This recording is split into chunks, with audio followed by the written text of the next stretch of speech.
Hello. In this section, we're going to expand upon a skill that we developed in the last unit, factoring. The types that we did last unit were kind of only about half the cases that really exist, and so we're going to kind of look to expand on that. So we're going to start by reviewing ones that we did last chapter. So we factored quadratic expressions like the following. And the steps that we followed were we always looked to see if we could do some greatest common factor factoring. Is there anything I could divide out of all of the terms in order to make the expressions simpler?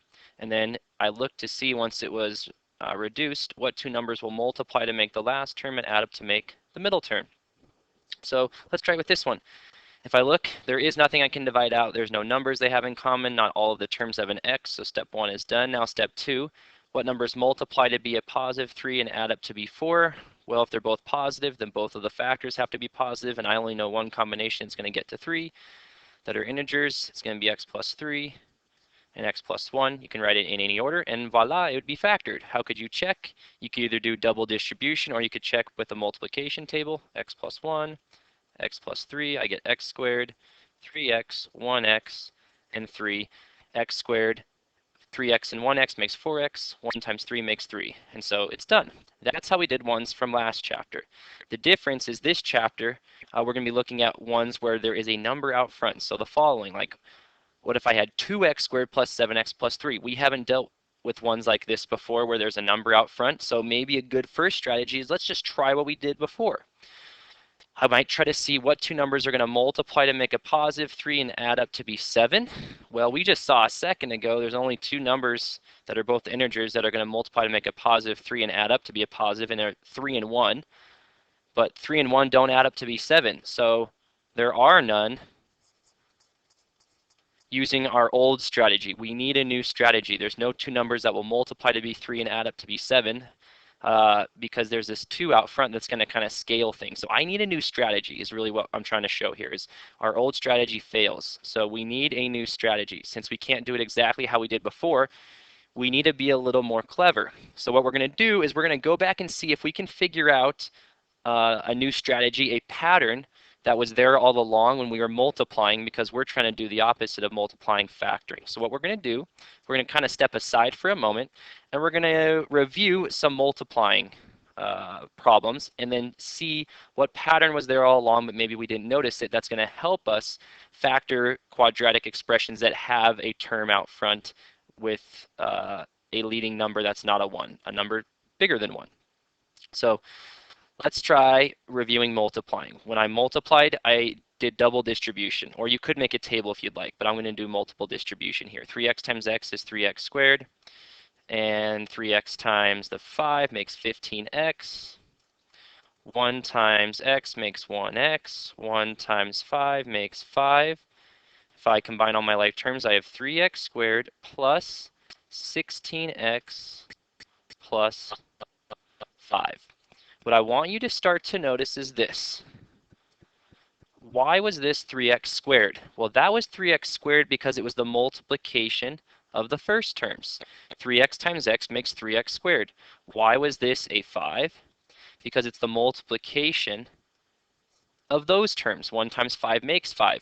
And then it's the combination of the two that makes the middle. But notice, how do I figure out the connection between the fronts? Well, it's the multiplication of the first terms. And what about the last piece? It's the multiplication of the last terms. That's where the F and the L of FOIL come from, if you've heard that before. Let's see if that pattern continues again. 2x times x makes 2x squared. 2x times 6 makes 12x. Then I distribute the 1x. 1 times 6 makes 6. And then I have 2x squared plus 13x plus 6. Notice again, that is 2x squared because it's the multiplication of the first pieces. This is a positive 6 because it's the multiplication of the last pieces. The correct order of these is what makes it be 13x in the middle that we'll see. Let's try one last one, even if I have some negatives. 5x times x makes 5x squared. 5x times minus 7 makes minus 35x. Now I distribute the minus 1, I get minus 1x.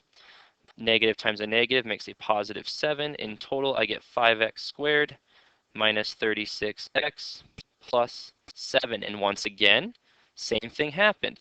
That is the multiplication of the first terms, or the first parts of each expression, and that is the multiplication of the last part of each expression. That's the pattern that's going to help me figure out how to factor these. This front piece is the multiplication of the first parts. This last piece is the multiplication of the last pieces. And then the order of them is going to be determined by the middle piece. So I'm just looking at that first, then the one that we did and pointing out in summary, this first part is the multiplication of those two pieces. The last part is the multiplication of those two pieces. The correct order of the 1 and the 5 makes the 16 in the middle. For example, what would happen if the 1 and 5 were flipped? Notice they'll still make 3x squared out front and 5 in the middle, but they're going to make a different middle term. Watch. 3x times x would make 3x squared.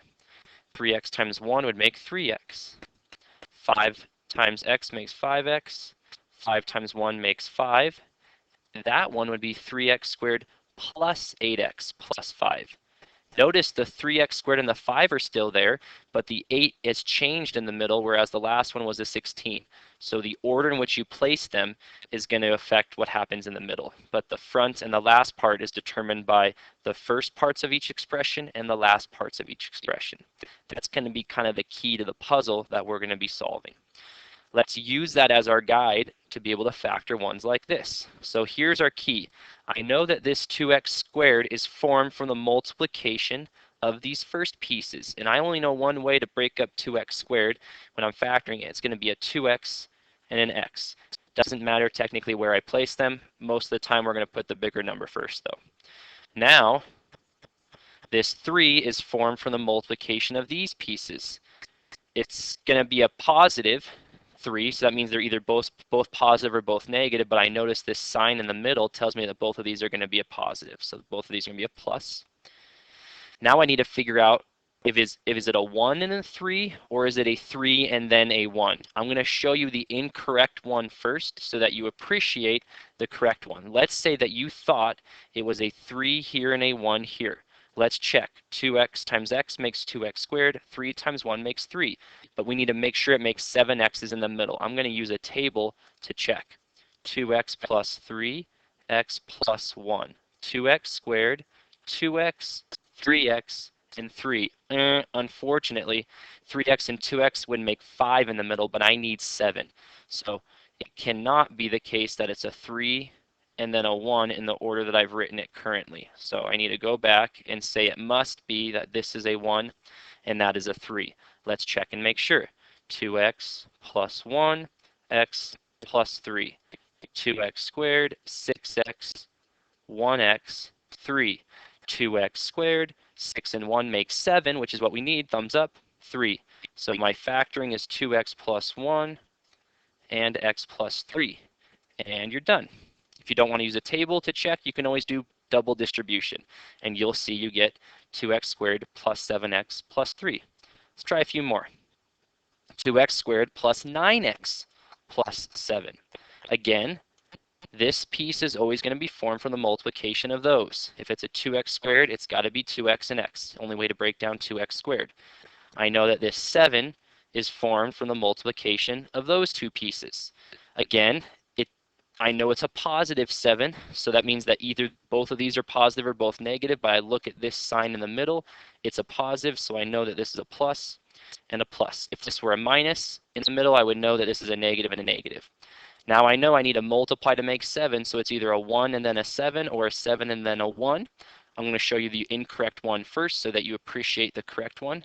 Maybe you think it's a 1 and then a 7. The reason that that would be incorrect would be, I'm going to check this one by doing double distribution. If I distribute 2x times x, it'd be 2x squared. 2x times 7, that should already be a clue. That's 14 x's. If everything's positive, I'm never going to get smaller because there's no negatives to bring it down. So that's already a clue that this isn't going to be right. So once I'm done distributing the 2x, if you wanted to continue and distribute the 1, you'd get 1x and 7, and you're already going to see, that makes 15 x's in the middle. It cannot be that. So I back it up. And you don't need to write these out. You can kind of do these mental checks in your head. So it's got to be the case that the 1 is here and the 7 is here. Let's use the table this time to check. 2x plus 7 x plus 1, 2x squared, 2x, 7x, 7. Add up all the pieces, I get 2x squared plus 9x plus 7. My factoring is 2x plus 7, x plus 1. Just rewriting without the colors. It's the same statement. And then you're done. Some of you might ask, could I have written it as x plus 1 times 2x plus 7? Absolutely. These are just two statements. A times B is the same as B times A. The order in which you multiply does not matter as long as it's all multiplication in between two expressions. We call that the commutative property. So either way you wrote that would be correct. Try one more, then I'll have you try. 5x squared minus 8x plus 3. Again, this first term is formed from the multiplication of these two, so it has to be a 5x and an x. The only way to break down 5x squared when multiplying is 5 and 1. And now I know that this is a plus 3. And the only way you're going to get a positive is multiplying either two positives or two negatives. But check out this one. This has a minus in the middle. That lets me know that both of those are going to be negative. Now, it's either going to be a -1 and then a -3, or a 3 and then a 1. Your job is to determine the correct order of them.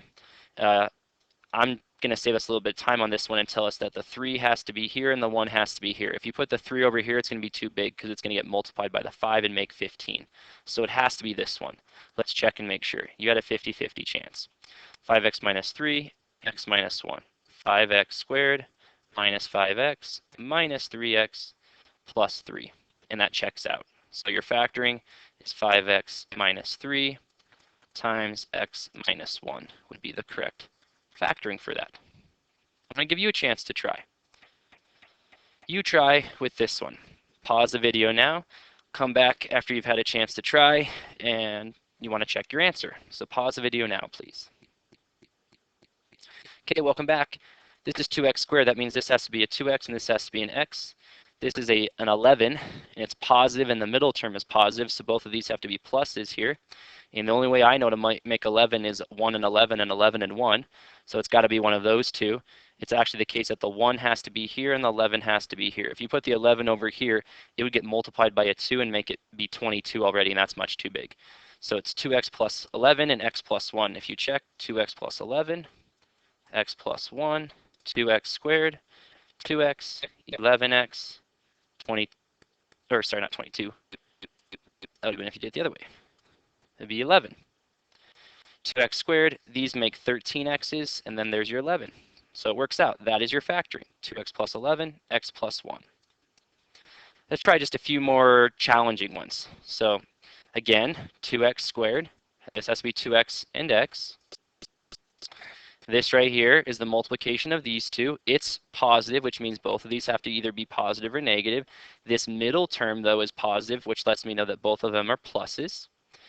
The problem with this one is there's just more options. That's what makes this be more challenging, because there's a lot of ways to get to 12. You could have it be a 1 and a 12, or a 12 and a 1. You could do 2 and 6, 6 and 2, or 3 and 4, and 4 and 3. So technically there's 6 different possibilities. 1 and 12, 12 and 1, 2 and 6, 6 and 2, 3 and 4, 4 and 3. And then it's just a puzzle. You kind of guess and check and you try them in your head until you have the correct combination. I'll show you one that's incorrect, and then we'll do the one that is the correct one. So let's say an incorrect one that you try is maybe, let's say you think it's 6 and 2. If you check using the table, 2x plus 2, x plus 6, you get your 2x squared, which is good. Watch, 2 and 6 makes 12. Now let's see about these guys. They need to make 11 in the middle. Already 2 times 6 is 12. That's a clue it's not going to work out. That makes 14. So it can't be 2 and 6. That's just not going to work out. So we go back to the drawing board. Can't be those. What are they going to be? It's going to end up being, this has to be a 4 and this has to be a 3. Let's check. 2x plus 3, x plus 4. That will make 8x. And 3x, and that makes 11x. So it's correct. 2x plus 3, x plus 4. And it's not just 3 and a 4. If you had put a 4 first and a 3 second, it would not have worked out. If you had had a 4 here and a 3 here, that would have ended up making 10 x's in the middle. That wouldn't have been correct. So it has to be, the plus 3 has to be with the 2x, and the plus 4 has to be with the 1x. So there you go. Let's try one more challenging one, then I'll have you try, and that'll be it. Again, you start always with this is 3x squared, so that means this has to be a 3x and this has to be an x because the first terms multiply to make the first.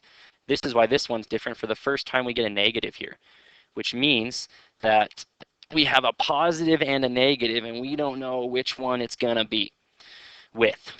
We do know that it's a negative in the middle, so that means that the negative is going to be formed with the bigger of the two combinations, but I don't really know which, so there's quite a few combinations here, and luckily 5 only breaks down to be either 1 and 5 or 5 and 1.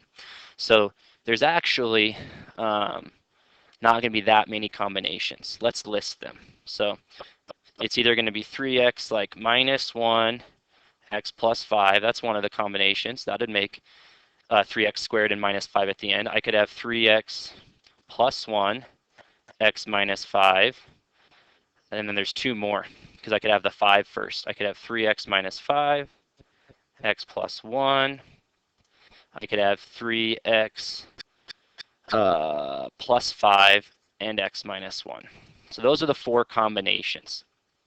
And then you just kind of guess and check. You try them either mentally or writing it out until you found the correct combination. There's not that many to check, though, in these cases because the numbers are fairly small. So I've worked with these before enough to know that it's going to be a minus 5 here and a plus 1 here because 3 and negative 5 will make negative 15 and a positive 1 will bring us down to negative 14. So their correct combination was actually that one right there. Let's check. 3x plus 1, x minus 5. If you like puzzles, this is a lot like a puzzle where you got to use different clues to unlock the code. Minus 15x, 1x, negative 5. 3x squared right there. Oops, I wanted red. Negative 5, and then look in the middle. 1 minus 15 makes negative 14. So you're done. And that's as tough as those ones can get. Most of the ones I'm going to ask you about are ones earlier, but if you can do one like that, then you're in a really good spot. I'm going to have you try one last one. That's about as challenging as one I would ask you gets. This one's a little different than the ones we did before because for the first time, there's actually multiple ways to break down the first part. How can I get to 8x squared? Well, I could do 2x and 4x, or I could actually do 1x and 8x. Now this last part has to be a 1, so you need to figure out which one of these it is, because the only way to multiply to be 1 and have a positive in the middle is plus and plus. So there's not that many actually you need to try. Your job is to figure out which one of these is it going to be. Is it going to be option 1 or option 2? And then check. So pause the video now, unpause it once you've had a chance to try. Okay, let's try, the second one doesn't work, and I'll show you why. If you put a 1 here and a 1 here, because that's the only way to multiply to make a 1, let's even do blue to color code it. Watch what happens. X times 8x makes 8x squared. 1 times 1 makes 1, but look, x times 1 is 1x, plus 1 times 8 is 8x's. That's 9x's. That's too many. So it's not going to be this one. It's going to be this one. 2x plus 1, 4x plus 1. Check. 2x plus 1, 4x plus 1. 8x squared, which is the first piece. 1 times 1 down here is works. 2x times 1 is 2x. 4x times 1 is 4x. And look, that's what makes 6x's. So it's this one. 2x plus 1, 4x plus 1. Could you have written it the other way? Absolutely. You could have had 4x plus 1 times 2x plus 1. And that is it for today. Thank you very much and have a good day.